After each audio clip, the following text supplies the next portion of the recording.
Hello friends, welcome to Aami's vlog. എല്ലാവരും സുഖമായിട്ടിരിക്കുന്നു എന്ന് വിശ്വസിക്കുന്നു. അപ്പോൾ ഉരുളക്കിഴങ്ങും ചീരയും വെച്ചിട്ടുള്ള ഒരു ഡിഷിൻ്റെ റെസിപ്പിയാണ് ഞാനിന്ന് കാണിക്കുന്നത്. ചോറിൻ്റെ കൂടെ അതുപോലെ തന്നെ ചപ്പാത്തിയുടെ കൂടെ ഒക്കെ കഴിക്കാൻ പറ്റിയ നല്ല ടേസ്റ്റി ആയിട്ടുള്ളൊരു ഡിഷാണ്. അപ്പോൾ വീഡിയോയിലോട്ട് പോകുന്നതിന് മുന്നേയായിട്ട് നിങ്ങൾ എൻ്റെ ചാനൽ ഇതുവരെയും സബ്സ്ക്രൈബ് ചെയ്തിട്ടില്ല എന്നുണ്ടെങ്കിൽ പ്ലീസ് ഒന്ന് സബ്സ്ക്രൈബ് ചെയ്യുക. ആ ബെല്ലൈക്കൺ കൂടി ക്ലിക്ക് ചെയ്താൽ മാത്രമേ ഞാൻ പുതിയ വീഡിയോസ് ഇടുമ്പോൾ അതിൻ്റെ എല്ലാ നോട്ടിഫിക്കേഷൻസ് അപ്പോൾ കിട്ടുകയുള്ളൂ. അപ്പോൾ വീഡിയോയിലോട്ട് പോകാം. ഞാനിവിടെ ഒരു 3 ചെറിയ ഉരുളക്കിഴങ്ങ് എടുത്ത് ചെറിയ ക്യൂബ്സായിട്ട് മുറിച്ച് വെച്ചിട്ടുണ്ട്. അതുപോലെ തന്നെ ഒരു പിടി ചീര എടുത്തിട്ട് മുറിച്ച് വെച്ചിട്ടുണ്ട്. തോരൻ അരിയുന്നത് പോലെയല്ല, കുറച്ചും കൂടി വലുപ്പത്തിലാണ് മുറിച്ച് വെച്ചിരിക്കുന്നത്. അപ്പോൾ നമുക്ക് ഒരു ചട്ടി അടുപ്പത്ത് വെച്ചിട്ട് അതിലേക്ക് ഒരു 2 ടേബിൾ സ്പൂൺ ഓയിൽ ഒഴിച്ചു കൊടുക്കാം. ഇനി ഇതിലേക്ക് ഒരു 1/2 ടീസ്പൂൺ സാദാ ജീരകം, ചെറിയ ജീരകം ചേർത്ത് കൊടുക്കാം.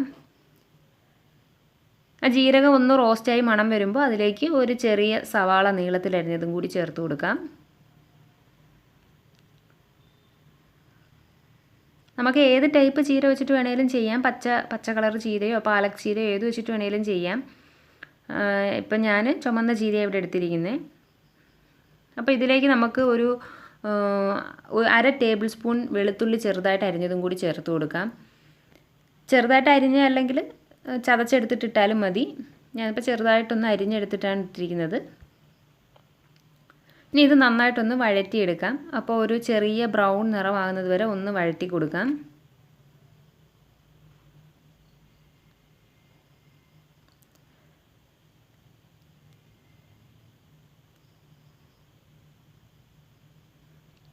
അതൊന്ന് ചെറിയ ബ്രൗൺ നിറമായിട്ടുണ്ട്. ഇനി ഇതിലേക്ക് നമുക്ക് 1 ടേബിൾ സ്പൂൺ ചുമന്ന മുളക് ചതച്ചത്, റെഡ് ചില്ലി ഫ്ലേക്സ് ചേർത്ത് കൊടുക്കാം. ഇല്ലെങ്കിൽ ഇതില്ല എന്നുണ്ടെങ്കിൽ മുളക് പൊടി ചേർത്താലും മതി. പിന്നെ ഒരു 2 പിഞ്ച് മഞ്ഞൾപ്പൊടി ചേർത്തിട്ടുണ്ട്. അപ്പം നമുക്ക് എരിവിനനുസരിച്ചിട്ട് മുളക് പൊടിയുടെ അളവ് കൂട്ടിയും കുറച്ചുമൊക്കെ കൊടുക്കാം. വേറെ നമ്മൾ മുളകൊന്നും ചേർക്കുന്നില്ല. ഈ ഒരു ചേർക്കുന്ന മുളകിൻ്റെ എരിവ് തന്നെ ഉണ്ടാവുള്ളൂ. വേറെ മുളകൊന്നും ചേർക്കാത്തതുകൊണ്ട് അതനുസരിച്ചിട്ട് മുളക് പൊടി ചേർത്ത് കൊടുക്കണം. അപ്പോൾ ആ ഒരു മുളക് പൊടിയും മഞ്ഞളും കൂടി ഒന്ന് മൂത്ത മണം വരുമ്പോൾ അതിലേക്ക് നമുക്ക് ഒരു ചെറിയ തക്കാളി, അല്ലെങ്കിൽ വലുതാണെങ്കിൽ ഒരു പകുതി തക്കാളി ചെറുതായിട്ട് മുറിച്ചതും കൂടി ഇട്ട് കൊടുക്കാം. ഇനി ഇത് നന്നായിട്ടൊന്ന് വഴറ്റിയിട്ട് ആ തക്കാളി ഒന്ന് നല്ലതുപോലെ വെന്തുടഞ്ഞൊന്ന് വരണം. അതുവരെ ഒന്ന് ഇളക്കി വഴറ്റിയെടുക്കാം.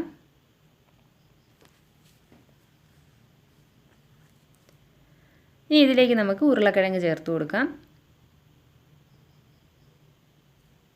ഈ മസാലയിലിട്ട് ഉരുളക്കിഴങ്ങ് ചെറുതായിട്ട് നമുക്കൊന്ന് വഴറ്റിയെടുക്കണം. ആ ഇതിൽ തന്നെ നന്നായിട്ട് ഒന്ന് മൂപ്പിച്ചെടുക്കണം. അപ്പോൾ ഈ ഉരുളക്കിഴങ്ങിന് മാത്രം ആവശ്യമുള്ള കുറച്ച് ഉപ്പ് നമ്മൾ ഈ സമയത്ത് ചേർത്ത് കൊടുക്കണം. ഉരുളക്കിഴങ്ങിന് വേണ്ടിയിട്ട് മാത്രമുള്ളത് ഇപ്പോൾ ചേർക്കുന്നുള്ളൂ. ചീരയ്ക്കും കൂടി ഉള്ളത് നമ്മൾ ലാസ്റ്റ് പിന്നെയാണ് ചേർക്കുന്നത്. ഇതിപ്പോൾ ആ ഉരുളക്കിഴങ്ങ് ഹാഫ് കുക്കായി കിട്ടണം. അതിന് വേണ്ടിയിട്ട് ഉരുളക്കിഴങ്ങിന് വേണ്ടി മാത്രമുള്ള ഉപ്പ് ചേർത്തിട്ടുണ്ട്. ഇനി ഇത് നല്ലതുപോലെ ജസ്റ്റ് ഒന്ന് റോസ്റ്റ് ചെയ്തിട്ട് അടച്ച് വെച്ച് ഒരു 2 മിനിറ്റ് വേവിക്കാം. ഇതിലിപ്പോൾ ഇച്ചിരി എണ്ണ കുറവായിട്ട് തോന്നുന്നുണ്ട്. ഞാൻ 1 ടേബിൾ സ്പൂൺ ഓയിലും കൂടി ചേർത്ത് കൊടുക്കുന്നുണ്ട്. എന്നിട്ട് ആ ഓയിൽ ആ ഉരുളക്കിഴങ്ങ് ചെറുതായിട്ടൊന്ന് റോസ്റ്റ് ആക്കി എടുക്കണം. ഒരു 2 മിനിറ്റ് ഇങ്ങനെ ഒന്ന് ഇളക്കി കൊടുക്കാം. ഉരുളക്കിഴങ്ങിൻ്റെ എല്ലാ ഭാഗത്തും മസാല നന്നായിട്ട് കവറായി വന്നിട്ട് ഒന്ന് ചെറുതായിട്ട് പുറം ഒന്ന് റോസ്റ്റായി കിട്ടണം. അതിനുശേഷം നമുക്കിതൊന്ന് അടച്ച് വെച്ച് 2 മിനിറ്റ് ഒന്ന് കുക്ക് ചെയ്തെടുക്കാം. ഉരുളക്കിഴങ്ങ് ഓവറായിട്ട് വെന്ത് പോകണ്ട, ഒരു ഹാഫ് കുക്കായാൽ മതി. പകുതി മാത്രം കുക്കായി കിട്ടിയാൽ മതി. ബാക്കി പകുതി ചീരയും കൂടി ഇട്ടിട്ട് നമുക്ക് കുക്ക് ചെയ്തെടുക്കാനാണ്. അപ്പോൾ ഇതൊരു 2 മിനിറ്റ് ഒന്ന് അടച്ച് വയ്ക്കാം. ഇപ്പോൾ അതേ ഉരുളക്കിഴങ്ങ് ഒരു പകുതി വേവായിട്ടുണ്ട്.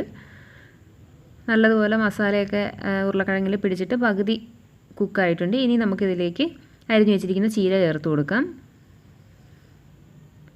അപ്പോൾ ഇതിൽ നമ്മൾ എടുക്കുന്ന ചീരയുടെ ഉരുളക്കിഴങ്ങിൻ്റെ അളവ് ഓരോരുത്തരുടെ ടേസ്റ്റ് അനുസരിച്ചിട്ട് ഉരുളക്കിഴങ്ങിൻ്റെ അളവ് കൂട്ടി കൊടുക്കുകയോ ചീരയുടെ അളവ് കൂട്ടി കൊടുക്കുകയൊക്കെ ചെയ്യാം. അത് ഓരോരുത്തരുടെ ടേസ്റ്റ് അനുസരിച്ചിട്ട് അഡ്ജസ്റ്റ് ചെയ്യാം. ഇനിയിപ്പം ചീരയ്ക്ക് ആവശ്യമുള്ള ഉപ്പും കൂടി ചേർത്തിട്ട് നമുക്ക് ചീരയും ഈ മസാലയും കൂടി നന്നായിട്ടൊന്ന് മിക്സാക്കി എടുക്കാം. നല്ലതുപോലെ ഇളക്കി എല്ലാ ഭാഗത്തും മിക്സാക്കി എടുക്കണം. ആ ചീര ഒന്ന് ചെറുതായിട്ട് വാടി കിട്ടണം. നല്ലതുപോലെ ഒന്ന് വാടി വരണം. എല്ലാ ഭാഗത്തും ഉപ്പൊക്കെ കറക്റ്റായിട്ട് പിടിച്ച് വാടി വരണം. അപ്പോൾ നമുക്ക് ഇനി ഇതിലേക്ക് ഇങ്ങനെ തന്നെ വേണമെങ്കിൽ ഡ്രൈ ആയിട്ട് വഴറ്റി, കാരണം ചീരയ്ക്ക് ഒരുപാട് കുക്കിംഗ് ടൈമൊന്നുമില്ല. അപ്പം ഇതിൽ തന്നെ ഇട്ട് ഇങ്ങനെ ഒന്ന് വഴറ്റി വേവിച്ചെടുക്കാം. അപ്പോൾ കുറച്ച് ഡ്രൈ ആയിരിക്കും. എനിക്ക് കുറച്ചും കൂടി അത് ഇഷ്ടമായിട്ട് തോന്നിയത് കുറച്ച് വെള്ളവും കൂടി ഒഴിച്ച് ഒരു ചെറിയൊരു കുഴഞ്ഞ പരുവത്തിൽ വേവിച്ചെടുക്കുന്നത് കുറച്ചും കൂടി എനിക്കും കുട്ടികൾക്കും ഒക്കെ ഇഷ്ടമായിട്ട് തോന്നിയത്. അപ്പോൾ ഞാൻ ഇതിലേക്ക് കുറച്ച് വെള്ളവും കൂടി ചേർത്ത് കൊടുക്കുന്നുണ്ട്. ഇപ്പോൾ ആ ചീര ഒന്ന് വാടി കഴിഞ്ഞതിന് ശേഷം നമുക്ക് അതിലേക്ക് കുറച്ച് വെള്ളവും കൂടി ചേർത്ത് കൊടുക്കാം. ഒരു 2-3 ടേബിൾ സ്പൂൺ വെള്ളം ചേർത്താൽ മതി, ഒരുപാടൊന്നും വേണ്ട.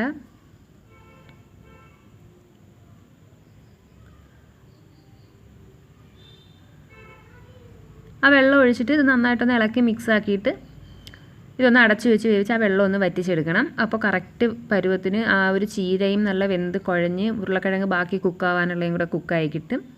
ഇനി ഇത് നമുക്കൊന്ന് അടച്ചു വെച്ച് ഒരു 2-3 മിനിറ്റും കൂടി ഒന്ന് കുക്ക് ചെയ്തെടുക്കാം.